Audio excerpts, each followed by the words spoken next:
Patay ang usa ka professor sa MSU sa Jedsan human gipusil samtang patay sab ang usa ka mangingisda sa pagpamusil sa Pagadian City. Anay report.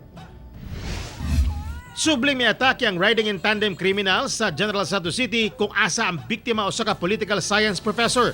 Naitubok kini sa National Highway sa Barangay Apupong.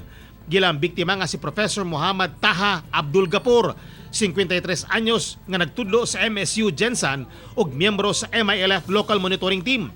Sa investigasyon, gikan sa MSU ang biktima uban ang iyang asawa nga si Arap Baginda ug pauli na unta sa Pulumulok, South Cotabato dihang gipamusil sa nakamotor nga mga suspect.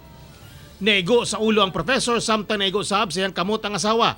Gidala pa sa ospital ang mga biktima apan namatay ang professor samtang luwas na ang iyang misis.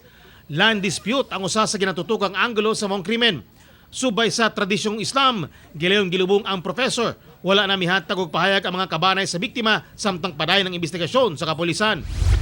Sa Pagadian City, patay sab ang usa ka mangingisda humang gipusil sa wala pa mahiling mga suspect samtang nagtambay sa balkon sa iyang balay. Biktima na ilang si Jimmy Celebran, 50 anyos, taga Purok Magsaysay, Barangay Santo Niño.